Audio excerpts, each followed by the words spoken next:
पाटील, आर्या कदम, चिन्मय कदम, निवृत्ती कदम, आर्यन रणदिवे, रोहन रणदिवे, आरती रणदिवे, सचिन किनीकर, श्राव्य किनीकर, सौम्या झगडे, श्रेयन झगडे, दीपक झगडे, स्वाती झगडे, रमा कर्वे, नेहा कर्वे, आसावरी देशपांडे, तृप्ती अडमुटे, रविप्रसाद अडमुटे, आदिती भट, चेतना लोखंडे, प्रसाद कुलकर्णी, ओजस कुलकर्णी, दीप्ती कुलकर्णी, कौस्तुभ कोटिवान, आदिती गायकवाड, पराग गायकवाड, जयेश मुटे, आनंद भट आणि आपले सर्वांचे लाडके अमित कर्वे. संयोजक संजय पाटील.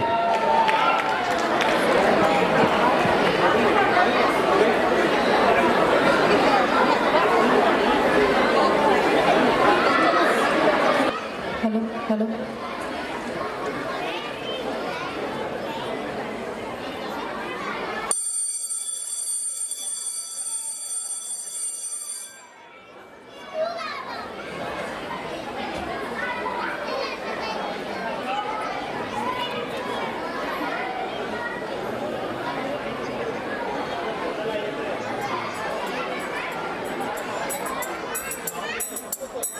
मी शिवाजी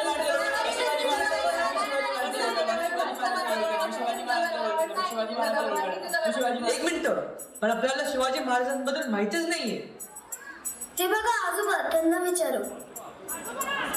आजोबा, आम्हाला शिवाजी महाराजांवर नाटक बसवायचंय. तुम्ही प्लीज आम्हाला त्याची स्टोरी सांगाल का?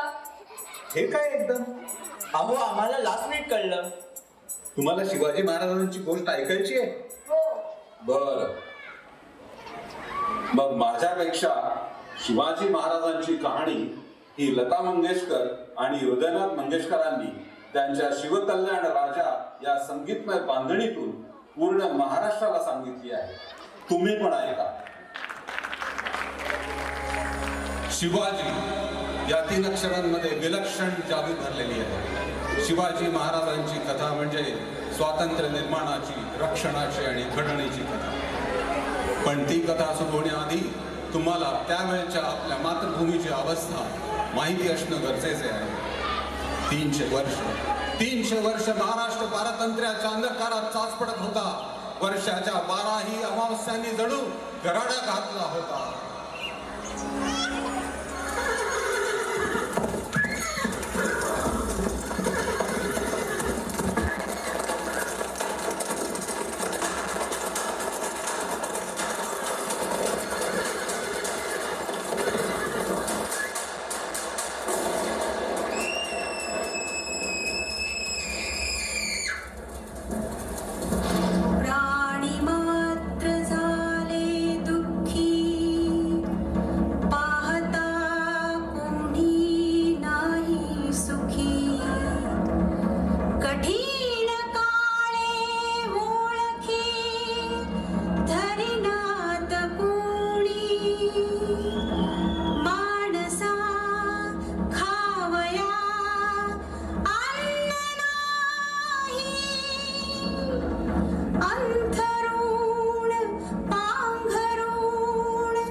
वेरूळला भोसले घराणे राहत होते. तिथले एक सरदार मालोजी राजे. मालोजी राजे हे निजामशाहीचे सरदार होते. त्यांचे थोरले पुत्र शहाजी राजे. शहाजी राजे हे जरी परकीयांची चाकरी करत असले तरी त्यांनी आपल्यासोबत अनेक कर्तबगार आणि विश्वासू माणसे जोडली. तसेच विदर्भातील सिंदखेड राजा या गावचे दुसरे एक सरदार लखुजी जाधव हेही निजामशाहीचे सरदार. त्यांची कन्या जिजाई. शहाजी राजांचे जिजाईशी लग्न झाले आणि फाल्गुन कृष्ण तृतीयेला भीमाशंकराच्या जटात आणि नाणे घाटाच्या ओठात वसलेले किल्ले शिवनेरीवर उषःकाल झाला. शिवरायांचा जन्म झाला. पुत्र जिजाऊ साहेबांना झाला. पुत्र शहाजी राजांना झाला. पुत्र सह्याद्रीला झाला. पुत्र महाराष्ट्राला झाला. पुत्र भारत वर्षाला झाला. गडावरची जागृत देवी शिवाई, म्हणून बाळाचे नाव ठेवले शिवाजी. शिवनेरीवर शिवबांचा पाळणा आंधळू लागला. महाराष्ट्राची भाग्यभवानी जिजाऊ साहेबांच्या मुखाने अंगाई गीत गाऊ लागली.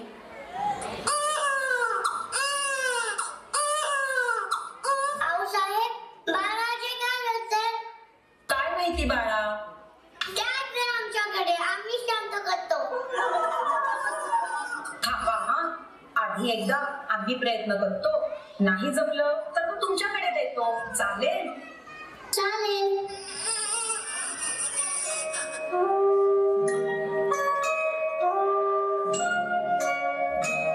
कुणी बाळ असा जागसी कारी वाया, कुणी बाळ असा जागसी कारी वाया.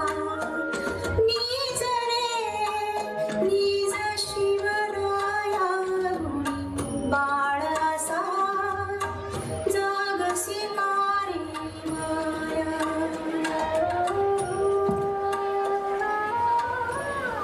शिवाजी राजे आता दिवसागणिक मोठे होत होते. जिजाबाईंच्या उरात शिवबांना एक मोठा राजा बनवण्याचे स्वप्न होते. एक असा राजा जो सर्व गोरगरीब जनतेसाठी स्वराज्याची स्थापना करेल, त्यांच्या हक्काचे राज्य, न्यायाचे राज्य. आणि इतकी वर्षे वाट पाहणारा, अहोरात्र लाथा बुक्क्यांचा प्रहार सहन करणारा सह्याद्री कडाडला. दाही दिशा थरथरल्या, कालपुरुषालाही कांठळ्या बसल्या आणि शिवशक्तीचा नरसिंह प्रचंड गर्जना करत या सह्याद्रीतून प्रकटला. हा नरसिंह म्हणजे शिवराय. स्वतः शिवराय लहानपणापासूनच शिवभक्त होते. भोर तालुक्यात रायरेश्वराचे एक प्राचीन देवस्थान आहे. त्याच रायरेश्वराच्या साक्षीने शिवबांनी आपल्या सर्व सवंगड्यांबरोबर स्वराज्य स्थापनेची शपथ घेतली.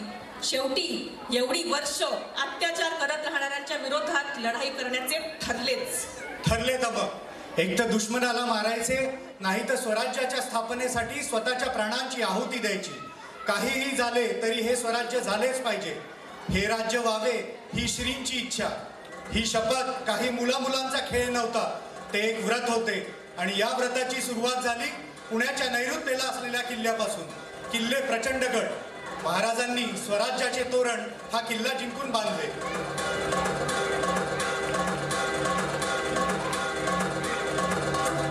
शतकाच्या यज्ञातून उठली एक केशरी ज्वाला, 10 दिशांच्या हृदयामधून अरुणोदय झाला, अरुणोदय झाला. शिवप्रभूची नजर फिरी उठे मुलुख सारा, दिशा भेदीत धावल्या खडकाच्या धारा. हे तुफान स्वातंत्र्याचे, अभिमानाचे, हे वादळ उग्र विजांचे, काळोखाचे तट कोसळले चिराचिरा ढळला. 10 दिशांच्या हृदयामधून अरुणोदय झाला. अरुणोदय झाला, अरुणोदय.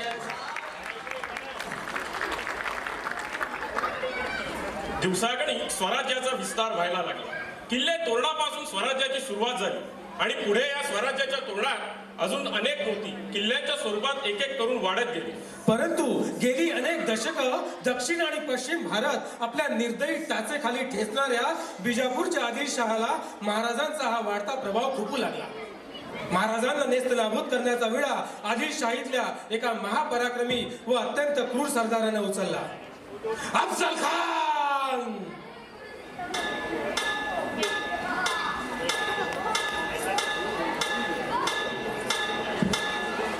अफजल खान त्याच्या अंगरक्षकांबरोबर शामियाना शिरला. शामियाना बघून तो प्रभावित झाला. तेवढ्यात राजे त्यांच्या मावळ्यांना आणि वकिलांना घेऊन शामियानाच्या बाहेर पोहोचले. ठरल्याप्रमाणे राजे एकटे शामियानात शिरले, पण त्यांना दिसले की खान शामियानात एकटा नव्हता.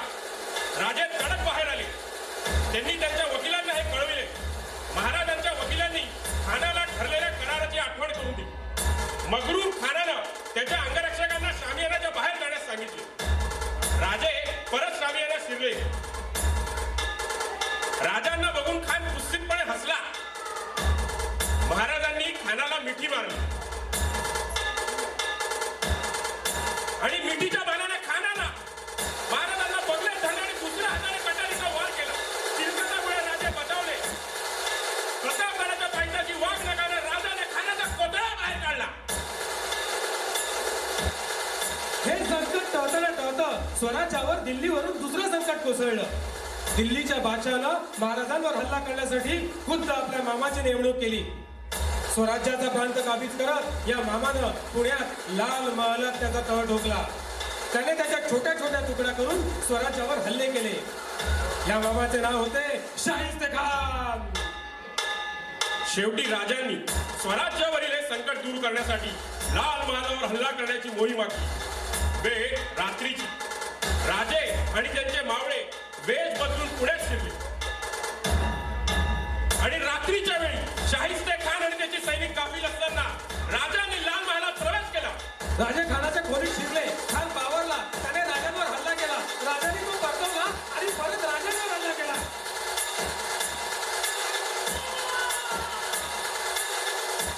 राजांच्या दुसऱ्या दिवशी लक्षात आले की या हल्ल्यात खानाची फक्त बोचट छाटली गेली होती. अचानक झालेल्या हल्ल्यामुळे खान वाचला असला तरी तो प्रचंड घाबरला होता आणि काहीच दिवसात तो पुणे सोडून पळून गेला.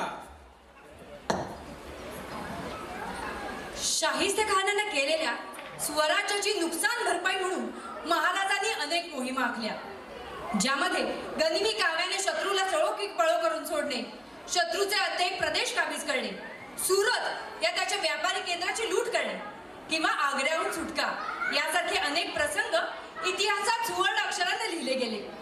स्वराज्याच्या ह्या महायज्ञात महाराजांच्या अनेक शिलेदारांनी आपल्या प्राणांची आहुती दिली.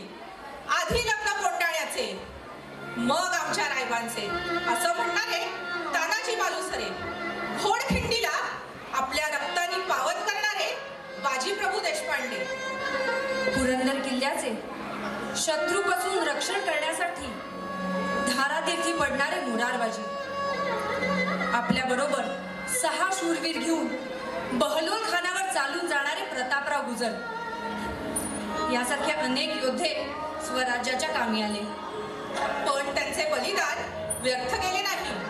महाराजांनी ह्या सवंगड्यांसह आपल्या पराक्रमाने अनेक शत्रूंना पराभूत करून आपल्या स्वराज्याची वाट अधिक सशक्त केली.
हे बलिदान वाया गेलं नाही.